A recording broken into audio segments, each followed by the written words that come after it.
brothers and sisters. Praise the Lord. Praise the Lord. So, are we ready?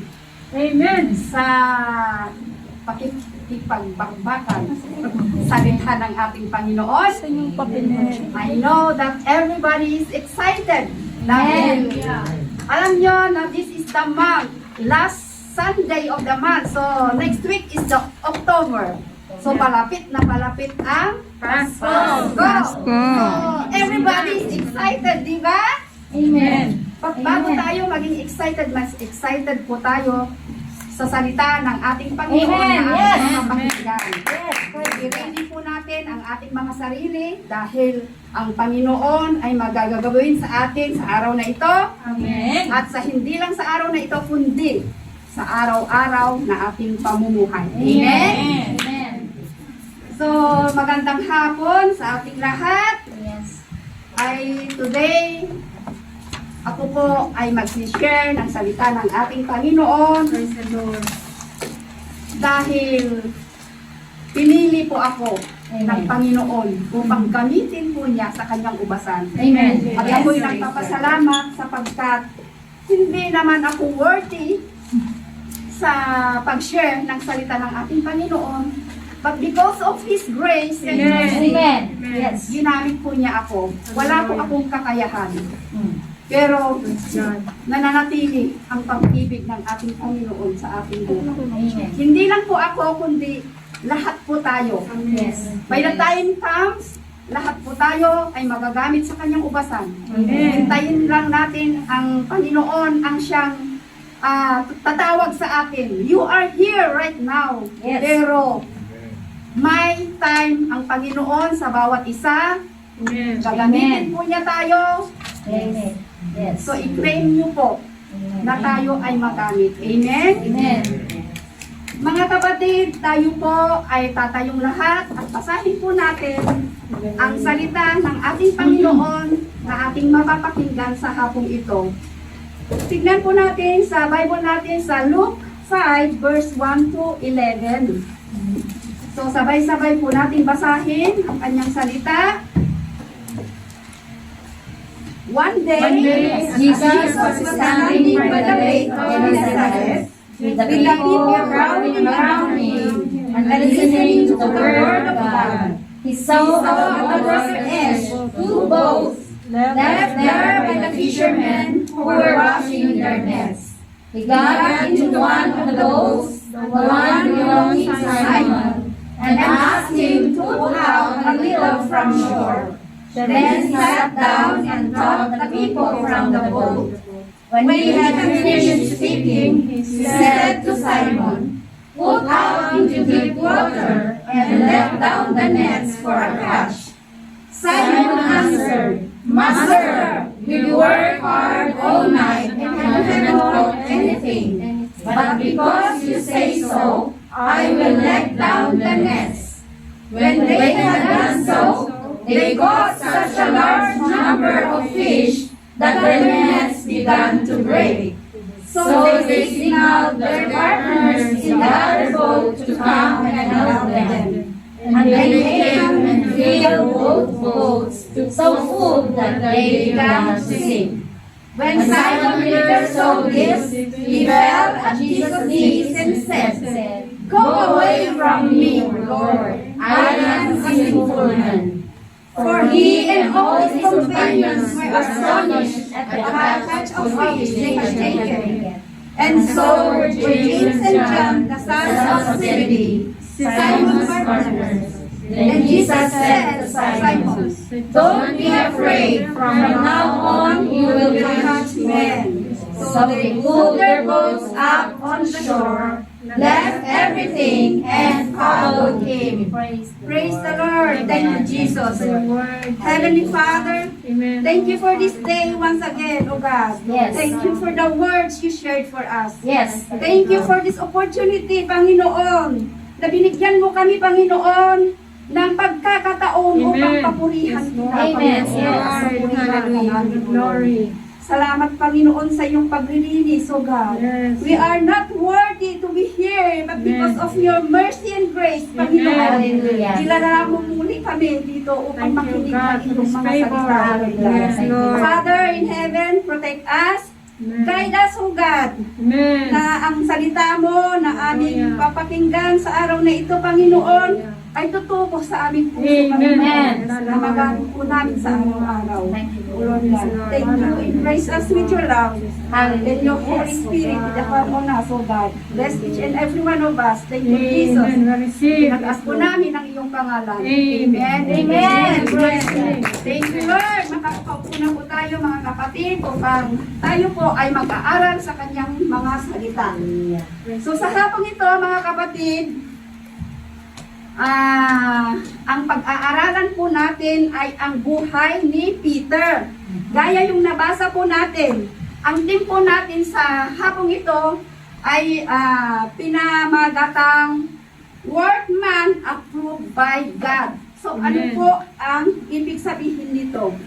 Or a ministry of availability. So ano po ang availability sa pag-unawa nyo po dito? Ito po ay ang paglilingkod na may kakayahang magamit. Amen? Amen.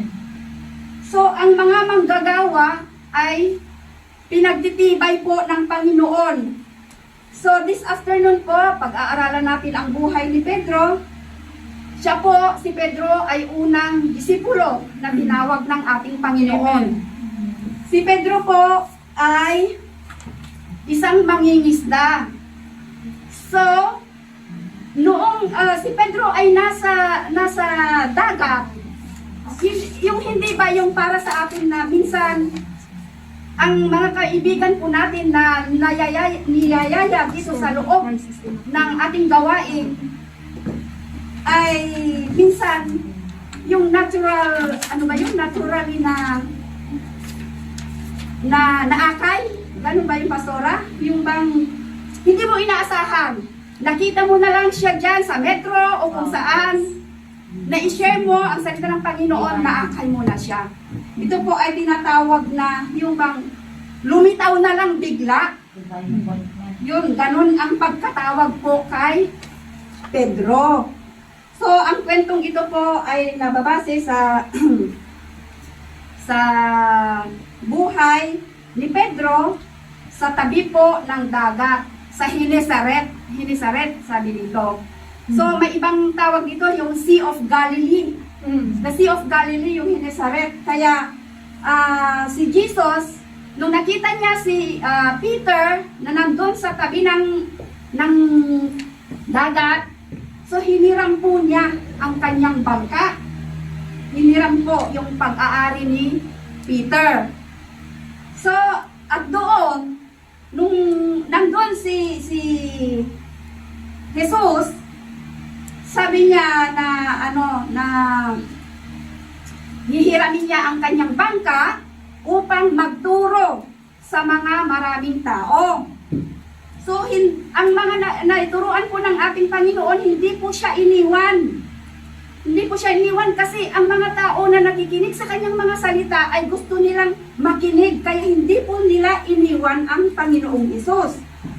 So, kaya nananatili po sila sa tabi ng ating Panginoon. At sa hapong ito, tayo po ay dadako sa ating pag-aaralan. Kinakailangan po natin. So, ang ating pinag-aaralan ngayon ay may dalawang words. Ano yun, Conte? May dalawang words na ating pag-aaralan. Ang is about yung boat at saka yung lambat. Ito po ay ating pag-aaralan sa hapong ito. So, ano man ang ibinigay sa atin ng ating Diyos, dapat po ay magamit po natin para sa Panginoon. So ano po ang mga ibinigay ng ating Panginoon sa atin sa araw na ito? Tayo po ay binigyan tayo ng buhay Amen. upang pagsilbihan po siya. Amen. Amen? Ang tinutukoy po ito ng ating paksa ngayon ay ang ating availability na sinasabi dito ng pagagamit tayo sa gawain ng Panginoon. Alam nyo ba na ang pinaka-importanting sangkap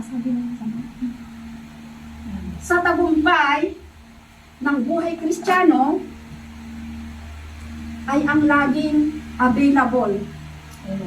Ano ba ang Tagalog ng available? Yun din ang ano ko, pagagamit or time. Ganun ba yun? Hindi ko rin maano. Palaging may time. May panahon tayo sa Panginoon. Ha? Magagamit po tayo, papagamit po tayo sa Kanya. Halimbawa po, lahat po tayo ay may mga best friend. Okay? May mga best friend po tayo. Kung niyaya ka ng best friend mo, sasabihin mo ba na hindi? Kasi kaibigan mo siya. Hindi mo kayang sabihin na hindi. Dahil magkaibigan kayo. So, kung para sa atin, kung ang Panginoon ay tinawag ka, ano ang sasabihin mo? Susunod ka ba sa Kanya? O uunahin mo ang ibang bagay? Ganito rin sa buhay Kristiyano, mga kapatid. Kung tinawag ka ng Panginoon, brothers and sisters, pag sinabi sa'yo ng Panginoon, anak, kailangan kita. So ano ang isasagot po natin? So ang sabi ng Panginoon, kailangan ko ang panahon mo. Lahat po tayo ay gustong maging matagumpay sa buhay. Matagumpay sa buhay. Sa ating pamilya, sa ating mga kaibigan, sa ating relasyon, sa asawa, o sa magulang, sa mga kapatid. Kailangan po natin maging matagumpay. Unang-una po, maging matagumpay po tayo sa ating Panginoon. At sa hapong ito, mga kapatid, matututunan po natin mula sa buhay ni Pedro kung bakit siya ay matagumpay sa kanyang buhay. Dahil matagumpay si Pedro sapagkat ang panahon niya ay idinulog niya para kay Jesus. So basahin po natin sa Luke 5 verse 2 and 3. Sinasabi dito, he saw at the water edge 2 boats left there by the fishermen who were washing their nets. He got into one of the boats, the one belonging to Simon, and asked him to put out a little bit from the shore. Sabi niya, he sat down and taught the people from the boat. So makikita po natin dito na ginamit ni Jesus ang bangka ni Pedro. Bakit? Bakit ang bangka ni Pedro ang ginamit ni Jesus? Sapagkat ang bangka po ni Pedro ay available. Available po. At handang ibigay at handang gamitin ni Jesus. At si Peter naman ay handang ibigay kung ano ang mayroon po siya para sa Panginoon. Amen. So, ang dalawang words po dito na ating pag-aaralan ay ang bangka at ang lambat. So, ano po ang tinutukoy dito about sa bangka? Ano po ang ibig sabihin ng bangka sa ating team sa araw na ito? Ang bangka po ay naglalarawan kung anong mayroon po tayo. It represents all what we have, what we own, kung ano ang abilidad po natin at ang ating posesyon. So, halimbawa po, yung pag-aari po natin. Ano po ang pag-aari natin sa mundong ito? marami, di ba? Maraming pagpapala na ibinigay sa inyo ng Panginoon. Kagaya ng may bahay po tayo, may sasakyan po tayo. Ito po ay ang pag-aari natin, our own. Yung oras po natin is our own. Okay? At saka yung abilidad po natin. So ano ang iyong kakayahan? Ano po ang iyong kakayahan? Kagaya ng ano? So kung ikaw kapatid, ay may talento sa pagtugtog, sa pag-awit, bakit hindi ito gamitin para sa Panginoon? Hindi mo gagamitin para sa tao, kundi gamitin mo ito para sa Panginoon. Gaya yung ginagawa natin every Sunday. Pinapupurihan po natin ang ating Panginoon dahil ibinibigay po natin ang ating oras sa Kanya. Although hindi ka naman marunong kumanta, but hindi mo sabihin na hindi ka marunong. Sapagkat kung nagpasakop ka sa Panginoon, God will make a way para gumanda ang iyong boses. Amen. Amen? At gaya ko, kahit hindi ako marunong maggitara, I try my best para lang magamit ko ito sa pagtugtog para sa ating Panginoon. Kaya nagsakripisyo po akong bumili ng gitara, although 3 notes lang ang alam ko, but I know God will use me. Amen. Na one day magtutugtog ako. Amen? Lord. Thank you, Lord. So, gamitin po natin lahat para sa Panginoon. Kung hindi ka man marunong kumanta o umawit, maglinis tayo sa gawain ng Panginoon. Amen. Ito po ay nalulugod sa ating gawain. So, anong ibig sabihin nito? Sometimes, ang pagkaunawa ko po sa bangka ay naglalarawan po yung church itself, yung bangka. Kasi nandito po tayo, we are in this, nandito tayo sa gawain, we are saved. We are saved. Nandito tayo. Bilang Kristiyano, dito po tayo nagtipon-tipon, so we are nakasecured po tayo. Kaysa nasa labas po tayo, hindi natin alam kung anong mangyayari sa labas, lalo na ngayon may COVID. At saka naglalarawan din ito ng fruit of labor natin. Ito ang pagkaintindi ko ng bangka. Marami pang symbolize ng bangka, pero hindi na natin mamaya ano ko yung ibang symbolize ng ating pinag-aaralan ngayon. So, kapag ipapagamit po natin ang ating bangka sa Panginoon, kahit yung sa pinakamaliit na bagay, nasabi ni Sister Rhea kanina, pinakamaliit na bagay at malaking bagay, ito po ay napakahalaga sa ating Panginoon. Amen. So, dadalhin niya tayo sa mas mahalagang bagay kung tayo ay pasakop o paggamit sa ating Panginoon. Makikita po natin na ang pagpapala niya ay walang hanggang pagpapala, siksik, liglig at umaapaw na pagpapala. Ipagamit mo lang kapatid ang iyong time, ang iyong talento, ang lahat, nalulugod ang Panginoon sa iyo. Si Pedro po ay hindi po edukadong tao. Wala siyang pinag-aralan. Siya po ay isang mangingisda lamang. Ngunit siya po ay ginamit ng Panginoon, tinuruan po niya at si nanay at ginamit sa gawain ng Panginoon.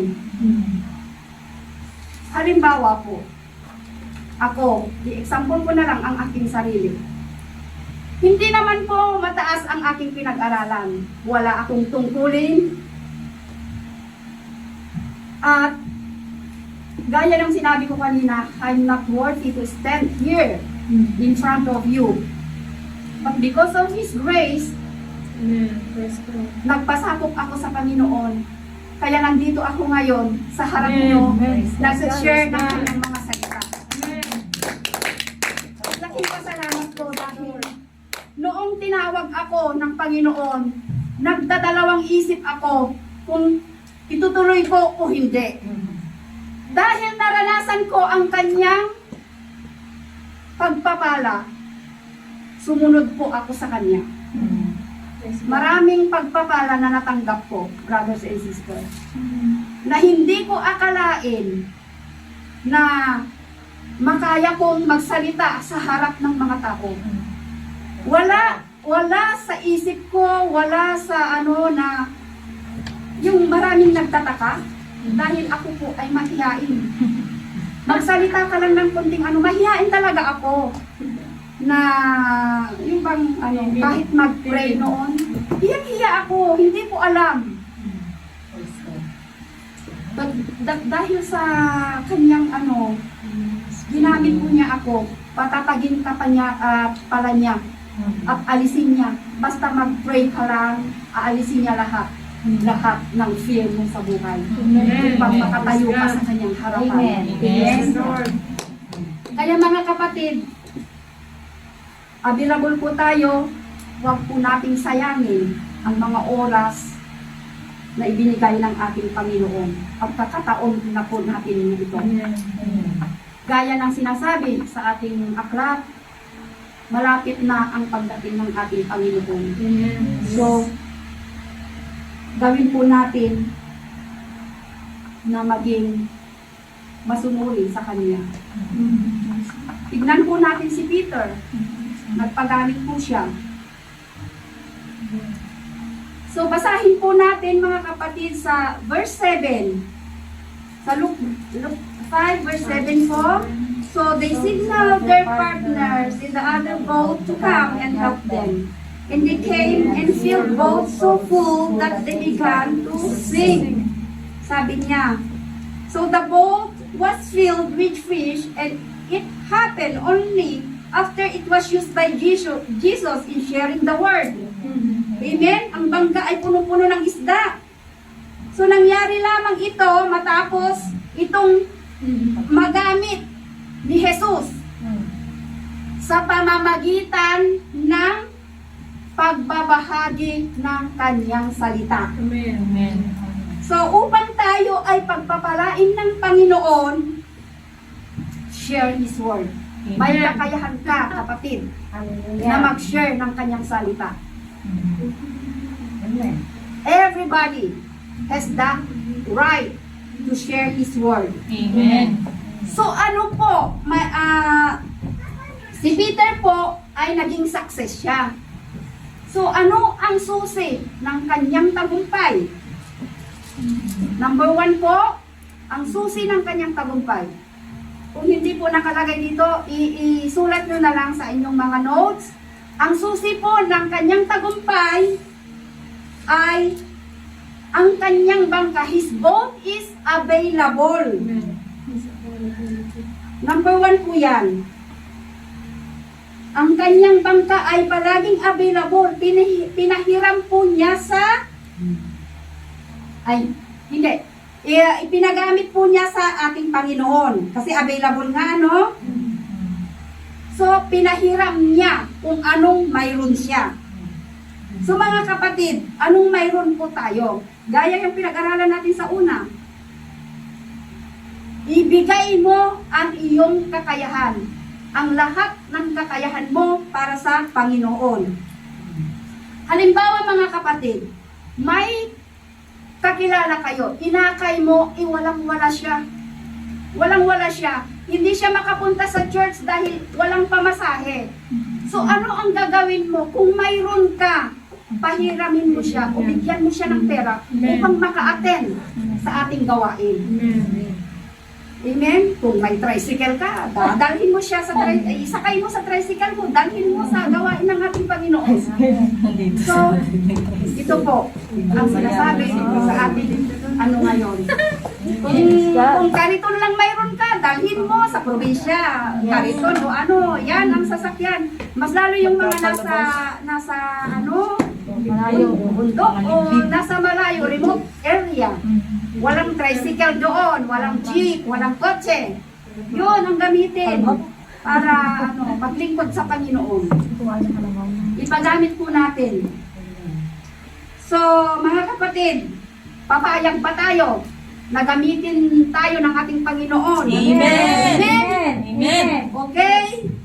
So, ang pangalawa po na ating pag-aaralan ay Peter's net, ang lambat ni Pedro. So, ang lambat ni Pedro, Peter's net was available also. Ang kanyang lambat, available siya. Makikita po natin sa verse 4 and 6 sa Luke. So sabi niya dito, when he had finished speaking, he said to Simon, put out into deep water and let down the nets for a catch. Sabi niya. So Simon answered, Master, we've worked hard all night and haven't caught anything. But because you say so, I will let down the nets. When they had done so, they caught such a large number of fish that their nets began to break. Ang verse na ito. Nagpakumbaba po si Peter, yung bang very humble po siya. Nagpaka-humble po siya si Peter. Pero sa ating mga kapatid, sa trabaho natin, we work so hard. Pero ano ang napapala natin kung wala ang Panginoon sa ating buhay? Wala, di ba? Pero sabi dito, Master, we work so hard all night and haven't caught anything. Sabi niya dito. Pero sabi niya, because you say so, I will let down the net. Sabi niya. Kaya si Pedro, ibinigay kung anong mayroon nga siya dito. Sinabi niya kay Peter, ibigay mo kung anong mayroon ka. Susumunod po si Peter iinano niya yung lambat niya para makapangisda siya ng marami. So pumunta siya sa malalim na, doon sa tubig, sa pinakamalalim kasi doon ang pinakamaraming isda. Sa pinakamalalim. Brothers and sisters, sinasabi dito sa atin, kailangan tayong sumunod kung ano ang pinapagawa ng ating Panginoon sa atin. Kapag sumunod po tayo, makikita natin kung how great is the Lord. Makikita po natin. Give our time to Jesus. Si Peter po ay binigay niya kung ano ang mayroon siya. So ano ba ang mayroon kay Peter? Ang kanyang lambat, di ba? So ang lambat po ay naglalarawan ng ating hanap buhay. Source of living. So nets, it represent our source of living. Sabi niya. So ano ang source of living po natin? Halimbawa, negosyo, business. Ang ating trabaho. Ang career mo, tungkulin mo. Kung ano ang natapos mo, in-apply mo, ayun ang tungkulin. So tandaan po natin, kung mayroon tayong business, mayroon tayong negosyo, I'm sorry sa mga nagninegosyo, pero ito po ang topic natin ngayon. Huwag po tayong mag-business ng 24/7. May araw para sa Panginoon. 6 na araw para sa iyo, ang isang araw ay para sa Panginoon. So, ang pang-7 araw, ito po ay sa gawain ng Panginoon. Huwag po nating gawin excuse ang ating negosyo. Sapagkat tayo po ay ililigaw. Walang masamang magnegosyo. Kailangan po nating lahat. At kailangan po natin magtrabaho para may kainin po tayo. Amen. Pero ang sinasabi dito, yung bigyan mo ng panahon ang ating Panginoon. Amen. Amen? Amen. Huwag po nating gawing dahilan ang ating negosyo. Kasi minsan, sa araw ng linggo, doon lang available ang customer mo. Yeah. So, iniwan mo ng Panginoon. Iniwan mo ng gawain ng Panginoon. Hindi po sana mangyayari sa atin ito, mga Amen. kapatid. Yes. Kaya ayaw kong magnegosyo dahil nga nakukuha lahat ang time mo. Pero, kung alam mo naman ang sitwasyon mo sa Panginoon, why not? Yes. Na isang araw lang, ibigay mo sa Kanya.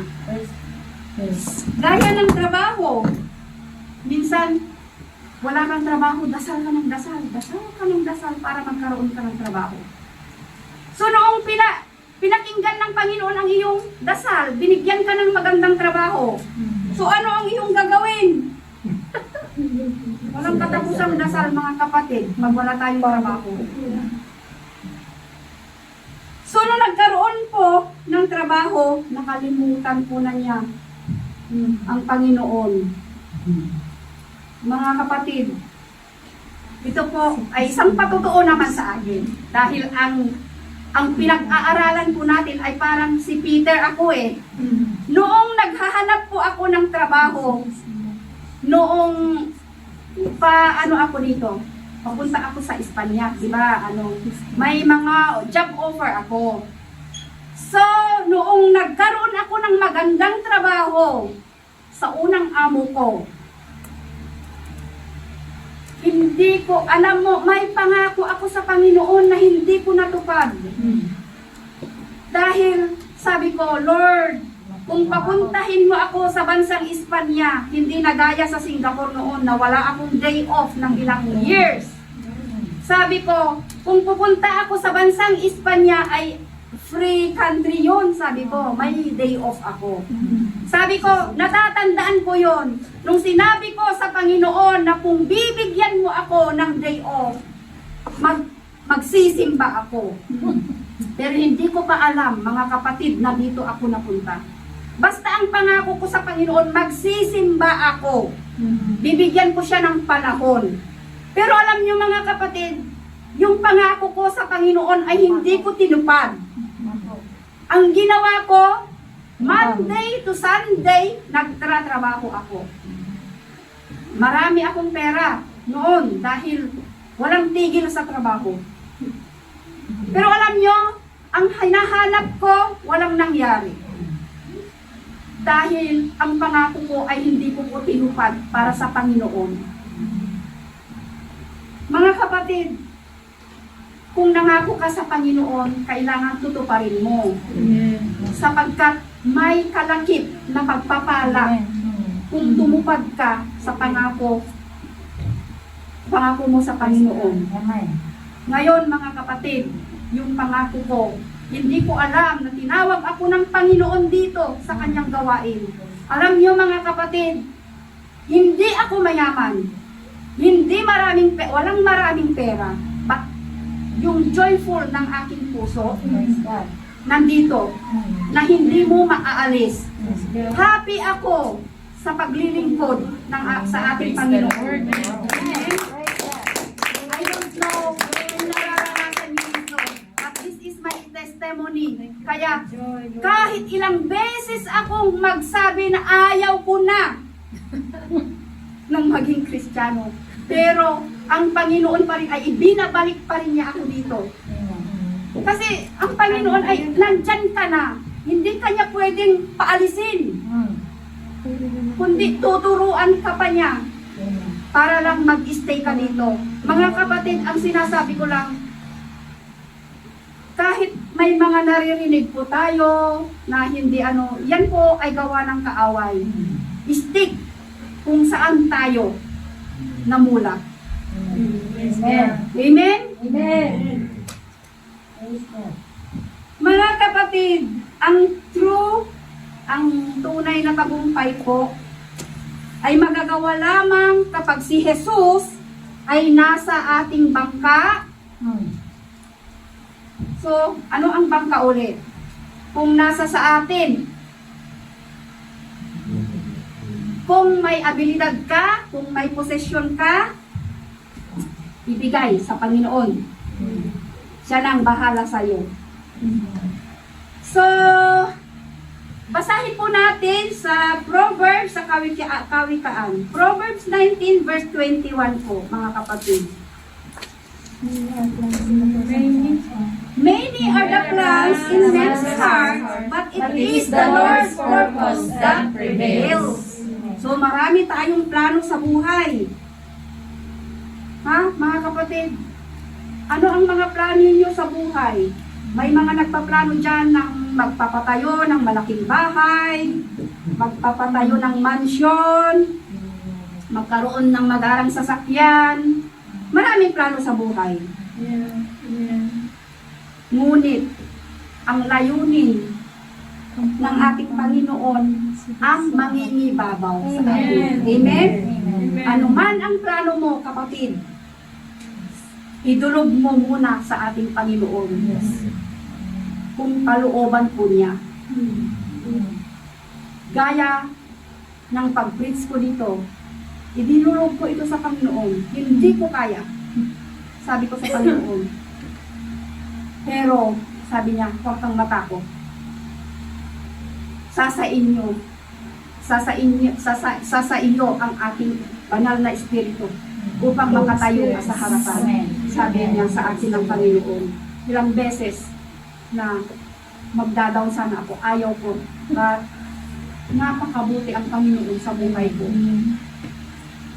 Gaya yung last Sunday, yung preach ni Pastora, sabi nga niya dito, yung natatandaan ko na recognize yung intention ng Panginoon sa iyo. Yung mga plano mo, mga personal na plano mo, yung practical, yung basta, yun ang naano ko. Kung naaayon sa kalooban ng Panginoon, maganda po ang magiging plano ng buhay natin. Amen? Gaya rin sa Proverbs 16:19, sabi niya, in this heart, amen? Amen plans his course, but the Lord determines his step. Sabi niya. So, ang puso ng tao ay kumakatha ng kanyang lakad. Ngunit, ang Panginoon ay nagtutuwid ng kanyang mga hakbang. Amen? So, this is, hindi po ito masama na plano ng ating sarili. Maraming tao na nagtatagumpay din sa mga plano nila kahit wala ang Panginoon sa buhay po nila, di ba? Maraming nagtatagumpay rin. So how much more kung ang plano mo ay kasama mo ang Panginoon? Oh, di ba? So one day ko na ilagay dito sa Isaiah 55 verse 8 and 9. Basahin po natin sa Isaiah 55 verse 8 and 9. For my thoughts, I have your thoughts. My ways are your ways.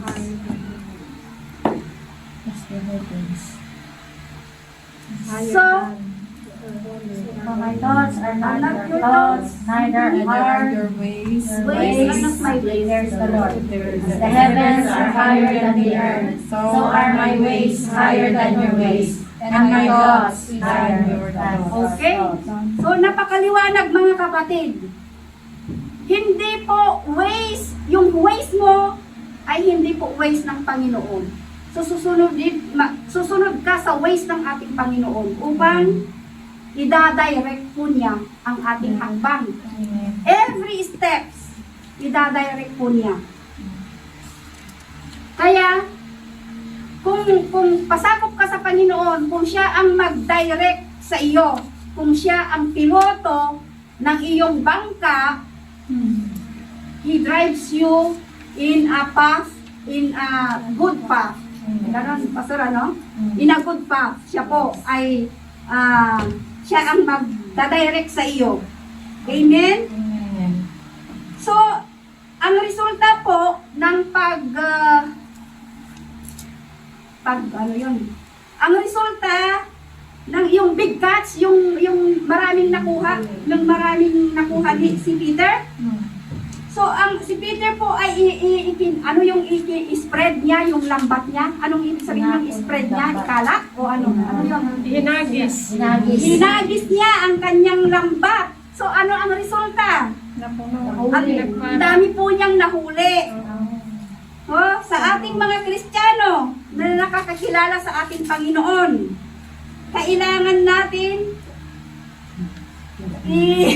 ganon, ano yun? Spread out. I-spread out ang ating lambat upang makaakay po tayo ng mga kaluluwa. Amen?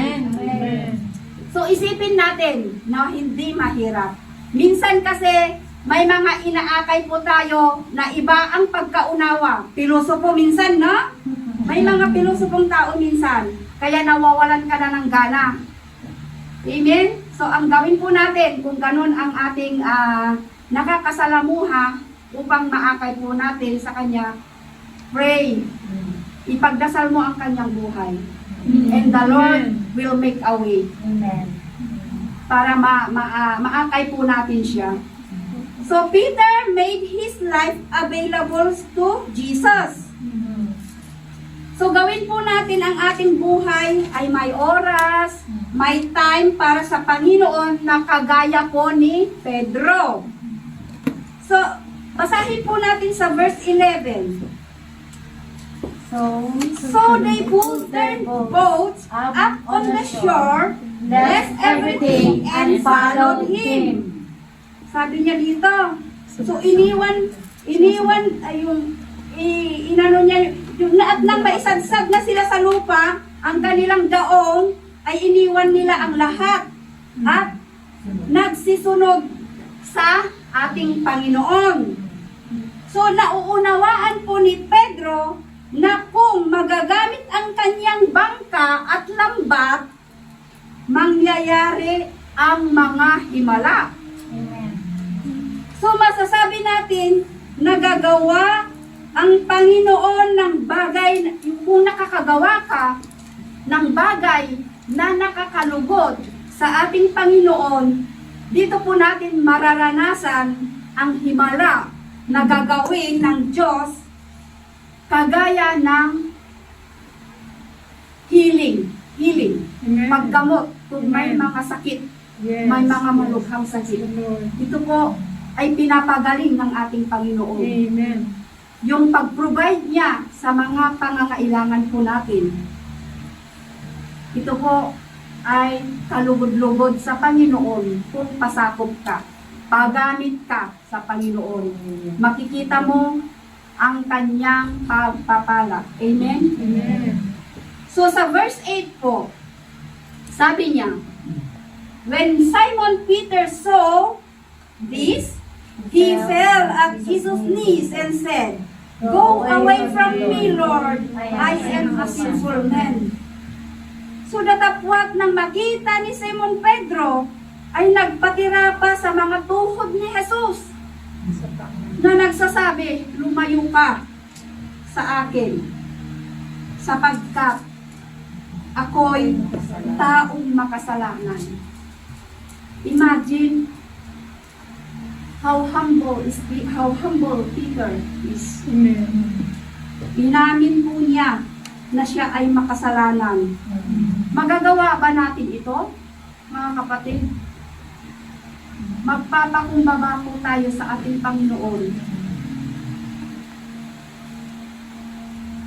So, ganun din sa atin na magpapakumbaba tayo sa harap ng Panginoon. Huwag po tayo magmataas. Kung may pinag-aralan ka, mataas ang iyong tungkulin, huwag ka pong maging matapobre. Kailangan po be humble. Kasi nalulugod ang Panginoon sa ugali ito. Humble yourself to Jesus. Kasi nanggaling sa Panginoon yun ang iyong tungkulin. nanggagaling po sa Kanya. Kaya huwag po tayong maging mataas sa harap ng ating Panginoon. Huwag po tayong magiging magaling. Kasi lahat po ay nanggagaling sa ating Panginoon. So, iniwan lahat ni Pedro ang kanyang lambat, ang kanyang bangka, ang kanyang buhay. Iniwan po niya lahat sa Panginoon. Kaya, yung sinabi ko sa kanina, let the Lord pilot your boat, your net, your life. Dito natin makikita ang lahat ng pagpapala niya. Pouring blessing. Matatanggap po natin, mga kapatid. So sa verse 10, sabi niya, and so were James and John, the sons of Zebedee, Simon's partners. Pinagpala po silang lahat. So, si Peter po, pinagkalooban po ng Panginoon ng matatag na trabaho at magandang kinabukasan. So imagine, ang isang mangingisda, dumulog sa nagpagamit sa Panginoon. So ano ang nangyari sa kanyang buhay? Maganda po ang kinabukasan ni Peter. Kasi ibinigay po niya, itinuon niya ang kanyang buhay sa pag-abot ng mga kaluluwa na di pa nakakakilala sa ating Panginoon. My brothers and sisters, sa araw ng Pentecostes, ilang tausan na kaluluwa ang naligtas. 3,000 souls ang naligtas at naging tunay na mangingisda ng mga tao. Makikita po natin ito sa, basahin po natin na lang sa ating, sa Acts po ito makikita. Sa Acts 2. Makikita po natin lahat ito. Yung Pentecost, oo. Sa 41 o ano. Ito po, makikita po natin lahat ito. Ang ginawa ng ating Panginoon. So, dati po, ang buhay po ni Peter ay laging bigo. Every time is failure. Ngunit, noong ipinagamit ang kanyang bangka, ang kanyang abilidad, ang kanyang kakayahan, ang kanyang posesyon, ang kanyang work, ang kanyang buhay. Ito po ay bangka, ito po ay lamba, ito po ay buhay. Ipinagamit po niya sa ating Panginoon. Ay, ito po ay naging pinagtibay po ng ating Panginoon. Sinasabi dito, kung magagamit sa ating gawain ang Panginoong Hesus ay magiging pinagtibay ng Panginoon. Brothers and sisters, sa ating pagtatapos, kung sinabi sa iyo ng Panginoon, kailangan ko ang iyong lambat, kailangan ko ang iyong bangka, kailangan ko ang iyong paglilingkod sa akin. Willing ka ba, kapatid, na sumunod sa Panginoon? Ang Panginoon po ay hindi niya inaas ang lahat ng iyong oras. Kunting oras po lang. Ito po ay ibigay po natin sa Kanya. Kung ang Panginoon ay hihingiin sa iyo, mga kapatid, ang lahat ng ito, handa mo bang ibigay o ipagamit sa Kanya? Mga kapatid, sa hapong ito, sinasabi dito na ibigay po natin ang ating paglilingkod, ang ating oras, ang ating serbisyo sa Kanya. Sundin po natin ang ating Panginoon, paglingkuran, at bigyan po ng kapurihan ang kanyang pangalan. Amen. Amen?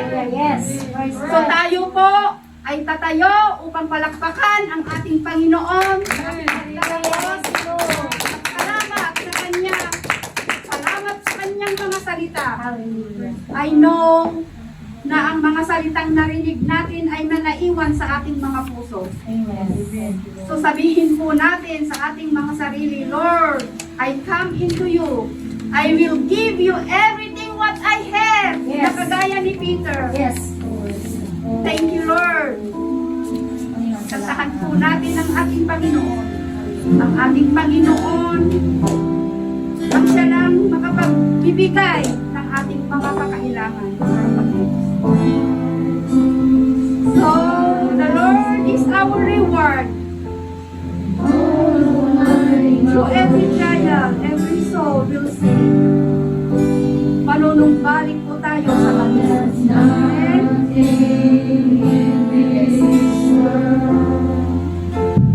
Never satisfied.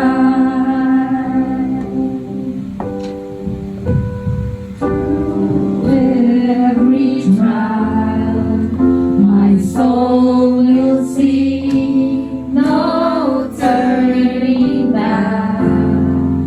I've been set free.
Jesus. We decided to follow you, O Lord God. At no turning back. Yes. Nakilala ka na namin, Panginoon. Ito po ay isang patotoo, Panginoon, na hindi po kami tatalikod sa iyo, O Lord God. Help us. Thank you, Lord. Help us na bumalik sa iyo, Panginoon, na itoon ang buhay po namin sa iyo. At handang paggamit, O Lord, sa lahat ng mayroon kami. Yes. Thank you, Lord, for this day. Yes. Bless each and every one of us, O God. Yes. Salamat po Yes. sa iyong salita. Pagpalain mo ang bawat isa at kami po ay nagpapasalamat sa buhay na ipinagkaloob. Yes. Thank you, Lord. Itinataas po na